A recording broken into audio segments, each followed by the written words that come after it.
My ex invited me to his wedding only to try and win me back. What I did next ruined his life. It was just a normal Tuesday. You know, one of those boring ones where the most exciting thing is adding oat milk to your coffee and calling it a health choice. I was minding my business, scrolling through job listings I had no intention of applying to, when the mail dropped. And there it was. A thick, obnoxiously expensive-looking envelope with gold trimming. My name, beautifully written in calligraphy. I already knew it was bad news. I opened it slowly, like peeling a bandage off a barely healed wound. It was an invitation. Daniel and Charlotte's wedding. Daniel, my ex. The guy who strung me along for 4 years, only to wake up one morning and say he wasn't sure he saw a future anymore. No warning, no fight, just vibes and heartbreak. And Charlotte? Well, she was the mutual friend he told me not to worry about. Rich, blonde, gym-ready 24/7, and had this habit of calling people sweetie, like she was handing out compliments but actually throwing knives. So imagine my absolute rage seeing a card with a $5 per print embossing inviting me to celebrate their love. At first, I laughed. I mean, really laughed. The audacity. Then I cried. Then I ate an entire pint of salted caramel gelato and watched 3 episodes of a home renovation show I didn't even like. Then I called someone. Liam, my fiancé. Yep, fiancé. Because while Daniel was out there playing Barbie Dream Life with Charlotte, I'd moved the hell on. I met Liam at a mutual friend's New Year's party a year and a half ago. He was smart, funny, wore a suit like a second skin, and when he held my hand that first time, it didn't feel like a promise, it felt like a home. So yeah, I called Liam, invitation in hand, rage in my heart. "Hey babe," I said. "Want to crash a wedding?" Liam didn't even blink.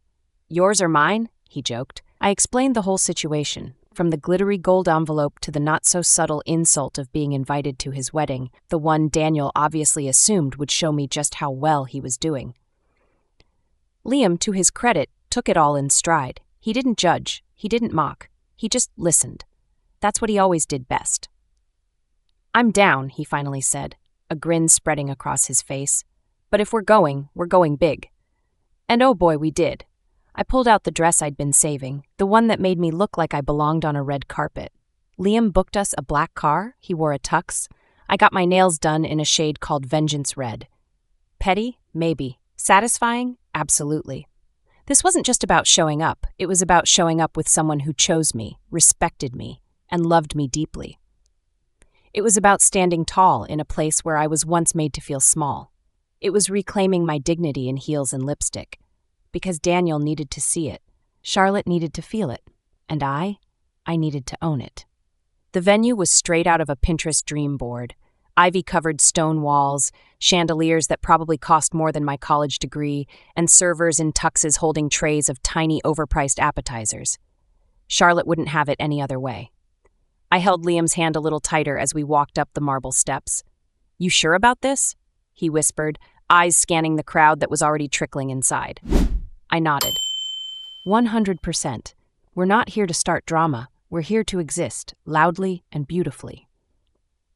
I'd expected the awkward glances, maybe even some forced smiles from old mutual friends. What I wasn't prepared for was the silence that fell when we walked into the reception hall, like full-on, heads-turning, mouth agape kind of silence. Charlotte's bridesmaids clocked me immediately. I could see it in their overlined lips and side eyes. They were all dolled up like a perfume ad, but somehow still made me feel like the only person who actually belonged in the room. Then I saw him. Daniel, standing near the champagne tower in a crisp white tux, holding a flute and pretending not to have just choked on air. He froze. He looked at Liam, then at me, then back at Liam. I swore I saw his jaw physically clench when Liam placed a hand gently on the small of my back. I smiled, sweetly, politely, murderously. "Hi, Daniel," I said as we got closer, like I was greeting a barista and not the guy who shattered my heart like a dropped wine glass. His mouth opened, but no sound came out. I don't think he expected me to show up, and I know he didn't expect me to show up looking like I just stepped off a Vogue editorial, hand in hand with a man who looked like he walked straight out of GQ. "Wow," he finally managed, blinking like he couldn't believe I was real. "You came." I tilted my head. "Well, you invited me." Charlotte appeared out of nowhere like she'd just been summoned by sheer spite. Her dress was exactly what I imagined. dramatic, expensive, and screaming for attention. She latched onto Daniel's arm with a forced giggle. "Oh, I didn't think you'd actually come," she said, faux surprise lacing every syllable. Liam, the king that he is, extended his hand toward her. "I'm Liam, her fiancé," he said with a warm, smooth voice that made even the DJ stop what he was doing. Charlotte blinked. I swear her eye twitched. Daniel looked like he'd just swallowed a lemon whole. "That's great," Charlotte said, tone tight. "So great for you guys." I looked her dead in the eye. "Thanks, we're really happy." And you know what? I meant it. I wasn't there to ruin their day. I wasn't there to scream, cry, or make a scene. I didn't need to. My presence was enough. My happiness was enough. Their discomfort, that was the cherry on top. We stayed for the ceremony. It was beautiful, expensive, hollow. When the vows started, I could almost hear Daniel's voice catch, like maybe the weight of what he could have had finally hit him, but I didn't flinch. I held Liam's hand. I leaned my head on his shoulder. I didn't need to prove anything. Later at the reception, Liam and I danced. We laughed, we toasted with strangers, and every now and then I caught Daniel watching me from across the room and showing me the door near him. He was calling me. Can you imagine? I pretended not to notice, but I knew in my heart that he wouldn't just let it go. The first gift showed up on a Thursday. I'd just gotten home from work, still wearing my heels, brain half dead from back-to-back meetings, when I saw the box. Matte black, wrapped in a red silk ribbon. No note, just a name on the shipping label, Daniel Carter. I didn't open it right away. I just stared at it like it might explode. Liam wasn't home yet, and for a full minute, I actually wondered if I was dreaming. Then I opened it, a pair of diamond earrings, real, pricey, over the top, and completely unwanted. I put the box on the kitchen counter and just laughed. Not because it was funny, but because the audacity was too wild not to. And then came the message. "Daniel, you always said diamonds were your weakness. Thought you deserved to feel spoiled again. Let me know if you're free sometime. Just you and me." That wink emoji made my skin crawl. 2 years ago, a gift like that would have wrecked me. I would have spiraled, doubted everything, maybe even gone to see him. But now it was sad and pathetic. And honestly, it made me angry. He was married to Charlotte, the woman he left me for. And now he thought he could buy his way back into my bed with diamonds and nostalgia. It wasn't about love. It wasn't even about me. It was about control. About keeping me in his orbit just enough that he'd always feel like he could come back. Like I'd be some secret he could use to escape when real life with Charlotte didn't match the fantasy. A few days later, another box came. Lingerie, black lace, barely there, my size. Still no card, just a text that read, "Daniel, picture you in this all the time. You know where to find me." You know what I pictured? A trash can, with both boxes at the bottom. I snapped a photo of them right there in the bin, sparkling earrings beside crumpled lace, and stared at the screen for a minute. Then I did something he didn't see coming. I found her. Charlotte, new wife, new life. Perfect Instagram grid filled with sunset couple selfies and aesthetic lattes. I slid into her DMs. Politely, clearly. "Hi, Charlotte. Sorry to drop into your messages like this. I debated whether I should reach out at all, but I figured if I were in your shoes, I'd want to know. Your husband has been sending me gifts, diamond earrings, lingerie. Here's a photo, straight from my trash can. He's also been texting me, things I won't repeat, but let's just say loyalty doesn't seem to be part of his vows. I don't want him. Haven't wanted him for years. But you deserve to know who you married." I attached the photo, pressed send. She read it within 2 minutes. No reply. I didn't need one. Because this wasn't about revenge. It wasn't about blowing up their marriage. It was about drawing a line. Telling the universe, I will not be your backup plan. I will not be silent while you play games with my life. An hour later, Daniel texted me one last time. "Daniel, you didn't have to go to her. That was low." I smiled. "Me, no. You went low. I just turned the lights on. Blocked. Deleted. Done." That night, Liam walked in, took one look at me on the couch with a glass of wine and said, "You look like a woman who just buried a ghost." I raised my glass. I did. So I guess I really did bury Daniel like a ghost, except I forgot something. Ghosts don't like being ignored. The morning after I sent the message to Charlotte, I woke up to notifications. Not from Daniel. He was still blocked everywhere. But from people.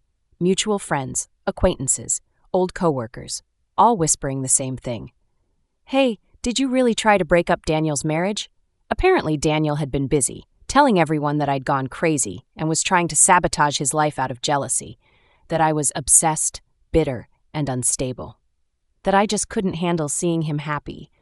He told people I faked the photos, that I'd always had a flair for drama, that Liam was just a rebound, that I was just mad. He didn't pick me. Yeah, sure. What actually happened? I told the truth, I defended myself, and I made sure his wife knew he was trash in a tuxedo. But Daniel didn't care about truth. He cared about control.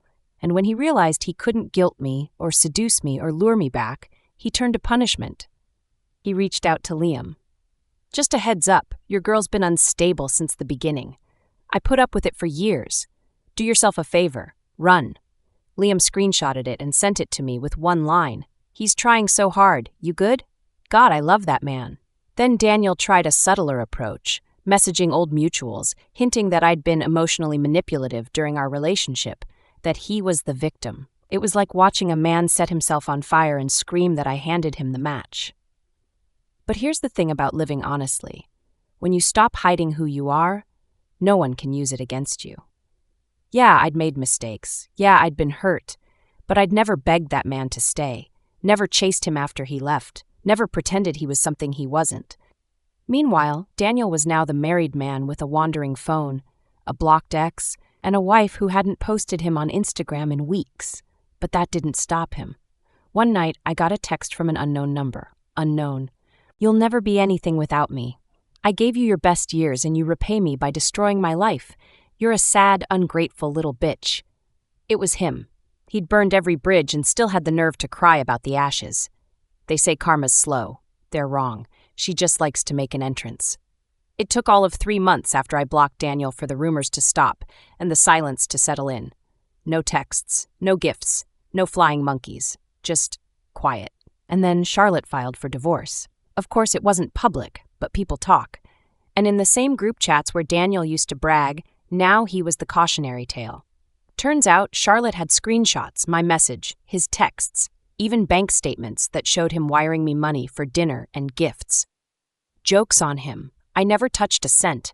She walked away with half of everything, the house, the car, his savings. Her lawyer was vicious, and by the time she was done, Daniel was living in a one-bedroom apartment in a part of town he used to scoff at. Honestly, I didn't feel bad, not for 1 second. I wasn't the villain in this story. I wasn't even in the last act. But Karma played a supporting role, and she absolutely ate. Fast forward a year, I was out with friends, a rooftop bar, string lights overhead, the city warm and golden in that way that makes you forget your life used to feel like a cage. Liam was across from me, laughing with his friend, and then I saw him. Daniel, standing by the bar, alone, rumpled shirt, slight limp I didn't recognize. His hair was longer, messier, like someone trying to hold on to youth they already wasted. He didn't see me at first, but I saw the moment he did. His eyes locked on mine and widened, like he wasn't sure if I was real or just a memory that came to haunt him instead. I turned back to Liam. He noticed. Everything okay? Yeah, I said, smiling. Just ran into a ghost, Liam grinned. Need me to go exorcise someone? I laughed, but curiosity tugged.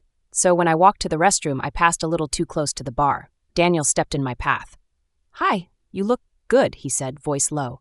I do, I replied. He hesitated. Can we talk? I shook my head.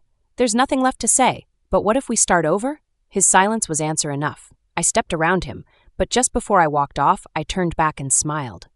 Oh, by the way, I said, Charlotte says hi from her new condo, paid in full, with your money.